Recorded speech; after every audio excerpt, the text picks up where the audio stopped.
ትግራይ ባዕላ ብዘካየደቶም ሲኹን ኢትዮጵያ ኣብ ትግራይ ከባቢ እተካይዶም ኩነታት ካብ ዝእዋን ምኒልክ ጀሚርካ ስዕርናን ተስዕርናን እናተሸምረርና ኢና መፂና ምኒልክ ዓወት ዓድዋ ዝኣክል ያው ህዝቢ ትግራይ ዝተሸከሞ እዩ ካልእ ኢትዮጵያ እውን ኣስተዋፅኦ ዝገበረሉ ዓወት ዓድዋ ረኺቡ እንተውቅዕ ትግርኛ ተዘራባይ ዝበሃል ትግራይ ትግርኛ ኣብ ክልተ ገሚዕዎ ኦኬ 83 እውን ተዓዊትና ኣዲስ ኣበባ እንትንበፅሕ ኣብ ትግራይ ዝነበሩ ከባቢታት ኩሎም ካብ ትግራይ ከይዶም ብምዕራብ ብምብራቅ ብደቡብ ዝዝረወሎም ማለት እዩ ዞባታት ከይተረፈ ሕዚ ዞባታት ዝኾኑ ብካልእ ከባቢ ንሶም ኣይመሰሎም ናብ ዝብላ ይኹንኩን ዝኽእል ዘለዉ ግን ንሕና ስዕርናን ተስዕርናን ዝኩሉ ውፅኢት እሱ እዩ 9 ዓመተ ምህረት ናብ ውግእ ተኣትዩ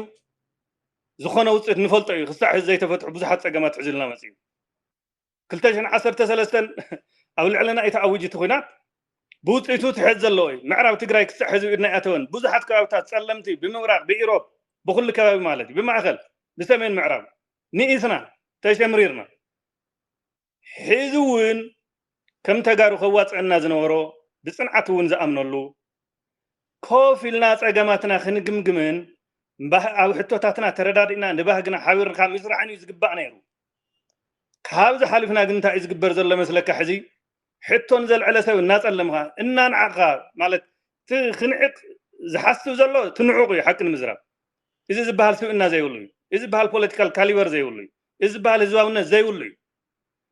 ነገር ግን ዝለዓሉ ሕቶታት ኣብ ክንዲ ብትክክል ርኢኻን መርሚርካን ገጋ እንተኮይኖም እውን ተረዳዲእኻ ዝገጋ ኢልካ ትክክል እንተኮይኑ እውን ቁኑዕ ዝኾነ ፍታሕ ኣብ ክንዲ ምሃብ ናብ ፀለመ ናብ ሽምጥፋ ናብ ካራክተር ኣሴሲኔሽን እዩ ዝኸድ እዚ ከይዱ ሕዚ እውን ዘንእሰና እዩ ሰላም ይተዓቀብ እንትንብል ሕዚ እውን ናብ ካልእ ዙር ኩናት እንተኣቲና ትግራይ ኣበይ ከባቢ ተሸምራ ከም እትተርፍ ዝኾነ ትግራዋይ ንምግማት ዝኸብዶ ይመስለኒ ካብዚ ክንወፅእ እዩ ዘለና ዓቕምታትና እናበተና በብዋን ከዓ ሕዚ እውን ሰባት ናብ ውልቀ ሰባት ክኣቱ ይደልን ግን ስኡሉ ኢንዲኬት ክገብሮ ዘለና ኣለኒ በብዋኑ እናተገፍዑ እናተገለሉ ሕቶን ዘቕረቡ እናባረሩ